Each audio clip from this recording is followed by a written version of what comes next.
Hello नमस्कार दोस्तों, मैं साइबर एक्सपर्ट मोहिद्दीन। आज की वीडियो में हम बात करेंगे जो लोग झूठे केस दर्ज करवा देते हैं भाई, उन लोगों की अब खैर नहीं है।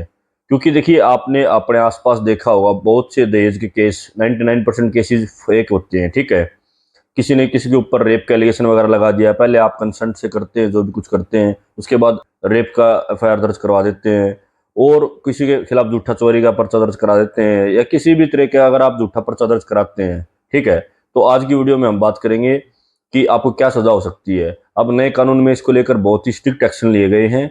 उन सभी के बारे में आज हम इस वीडियो में कंप्लीट जानकारी देंगे आपको। ठीक है भाई, इस वीडियो में लास्ट तक बने रहना। अगर आप चैनल पर नए हैं तो चैनल को सब्सक्राइब कर लीजिए, क्योंकि दोस्तों आपको यहाँ पर पूरे जो हमारा नया कानून 1 जुलाई 2024 से लागू हुआ है उसके बारे में कंप्लीट जानकारी दी जाएगी। देखिए दोस्तों, जैसे आप सभी जानते हैं, 6 अक्टूबर 1860 को आईपीसी लागू हुई थी हमारे देश में। ठीक है, तो बहुत लंबे टाइम से भाई अंग्रेजों वाला कानून चला हुआ आ रहा था। तो भारत सरकार ने अभी 1 जुलाई 2024 से बीएनएस को चालू कर दिया है, भारतीय न्याय संहिता को। ठीक है, जो पहले सीआरपीसी होती थी उसको भी चेंज कर दिया है, बीएनएसएस कर दिया है भाई, भारतीय नागरिक सुरक्षा संहिता कर दिया है। ठीक है, उसको भी चेंज कर दिया गया है। तो अब बहुत से लोगों को कन्फ्यूजन रहती है, पहले कानून में क्या था अब नए में क्या है। ठीक है, तो इस चैनल पर आपको पूरी जानकारी दी जाएगी, पुराने कानून से लेकर नए कानून में क्या अमेंडमेंट हुए हैं, किस धारा में क्या चेंजमेंट हुआ है। तो चैनल को अभी सब्सक्राइब कर लीजिए। जितने भी पुलिस वाले भाई हैं या जो भी वकील भाई साहब हैं, सभी के लिए बहुत ज्यादा हेल्पफुल ये चैनल रहने वाला है और बिल्कुल सही जानकारी आप लोगों को दी जाएगी भाई, विद प्रूफ दी जाएगी। ठीक है, देखिए दोस्तों, मैं पहले आपको बता देता हूँ, जो पहले पुलिस को एफआईआर करने की शक्तियां थी वो सीआरपीसी के अंडर थी, अब बीएनएसएस में हो गई है और उसकी धारा नंबर 173 में है। देखिए भाई, अब हम बात कर लेते हैं जो हमारा आज का मेन टॉपिक है। अगर कोई भी व्यक्ति किसी व्यक्ति के ऊपर झूठी एफआईआर दर्ज कराता है, चाहे वो रेप की हो, छेड़खानी की हो या चोरी की हो, किसी भी तरीके की अगर आप झूठी एफआईआर किसी के खिलाफ दर्ज करवाते हैं दोस्तों, तो भाई आगे से बिल्कुल ध्यान रखना, आपको भी जेल हो सकती है। और इस केस में आपको 1 साल की जेल और 10,000 रुपये तक का जुर्माना, वह दोनों भी हो सकते हैं भाई। अगर आपके खिलाफ किसी ने झूठा केस दर्ज करवाया है और उसको बाद में आपको निर्दोष पाया जाता है, तो आप सामने वाले के खिलाफ इस धारा के तहत भाई एफआईआर दर्ज करवा सकते हैं। एक बार आपको बीएनएस 217 आपको स्क्रीन पर देखिए, आपको दिखा भी देता हूँ और पूरा पढ़ के समझा देता हूँ भाई। इस आशय से मिथ्या इतला देना कि लोक सेवक अपनी विधिपूर्ण शक्ति का उपयोग दूसरे व्यक्ति को सत्य करने के लिए करे।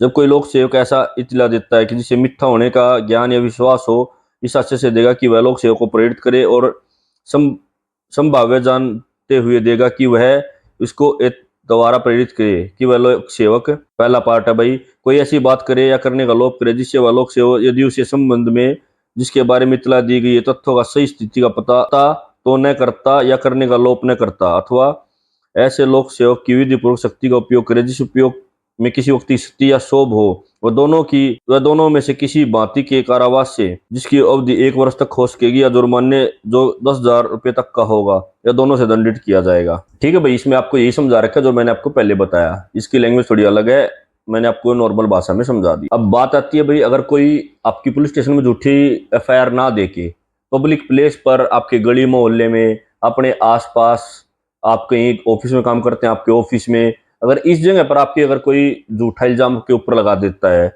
या आपकी कोई बेइज्जती करता है, तो उस केस में आपको क्या करना है। उसके लिए देखिए, हमारे जो भारतीय न्याय संहिता है, नया कानून है बीएनएस में, धारा 356 356 के अंडर में प्रावधान है भाई। उसमें आप उस व्यक्ति के खिलाफ 2 तरीके से कार्रवाई करवा सकते हैं। एक है उसको आप जेल करवा सकते हैं, सेकंड है उसके ऊपर आप जुर्माने के लिए सिविल सूट डाल सकते हैं भाई। इसमें भाई एक चेंजमेंट है, इसमें आपसे सामुदायिक सेवा भी करवा सकते हैं, जैसे आपसे गली की सफाई करवा सकते हैं। अगर आप किसी ऑफिस में काम कर रहे हैं तो आपको ऑफिस की सफाई के लिए बोला जा सकता है। ठीक है, इसमें देखिए भाई, सजा के बारे में आपको बता देता हूँ। इसमें आपको 2 साल तक की भी सजा हो सकती है अगर आप किसी की सार्वजनिक प्लेस पर बेइज्जती करते हैं तो। ठीक है, आप सभी एक बार स्क्रीन पर देख सकते हैं भाई, मानहानि 356 का पार्ट 1 है ये। ठीक है, जो बोले गए या पढ़े जाने के लिए आशित शब्दों द्वारा, संकेतों द्वारा या दृश्यारोपणों द्वारा किसी व्यक्ति के बारे में कुछ छलांछन इस आशय से लगाता है या प्रकाशित करता है कि ऐसे लाछन से ऐसे व्यक्ति की ख्याति का अपमान की जाए, या यह जानते हुए या विश्वास करने का कारण रखते हुए लगाता है या प्रकाशित करता है कि ऐसे लाछन से ऐसे व्यक्ति की ख्याति की अपमानी होगी, एचमिन पश्चात अपवादित दशाओं के सिवाय उसके बारे में कहा जाता है कि वह व्यक्ति उस व्यक्ति की मानहानि करता है। ठीक है, तो ये है भाई अपनी मानहानि होती क्या है। ठीक है, अब हम बात कर लेते हैं सजा के बारे में। जो कोई किसी अन्य व्यक्ति की मानहानि करेगा वह सदा से कारावास से जिसकी अवधि 2 वर्ष तक हो सकेगी, या जुर्माने से, या दोनों से, या सामुदायिक सेवा से दंडित किया जाएगा भाई। देखिए आप देख सकते हैं, जो मैंने आपको बताया था, कम्युनिटी सेवा भी ली जा सकती है इसमें आपसे, ठीक है। ये हो गया भाई आपका सेकंड टाइप का, जिसमें झूठा केस दर्ज कराने पे आपको क्या सजा मिलेगी, ठीक है। नेक्स्ट अब हम बात कर लेते हैं भाई, बहुत से केस आपने देखे होंगे, पुलिस एफआईआर दर्ज कर लेती है, उसके बाद जो विक्टिम पार्टी होती है वो अपने सबूत वगैरह पेश करती है, बार बार बोलती है कि सर मैंने कुछ नहीं किया, इस एफआईआर को कैंसिल कर दीजिए।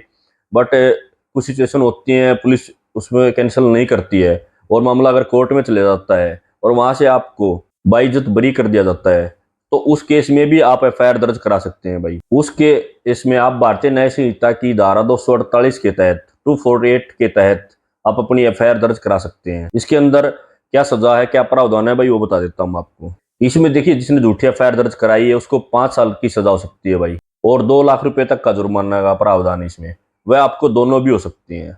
इसमें देखिए एक बात और है भाई, अगर आपने किसी के ऊपर संगीन अपराध का इल्जाम लगाया है, जैसे कि रेप हो गया, मर्डर हो गया, इस तरीके के अगर आपने कोई इल्जाम लगाया जिसकी सजा 10 साल से लेकर उम्र कैद तक है, तो उस केस में आपको भाई 10 वर्ष तक की भी सजा हो सकती है भाई आपको।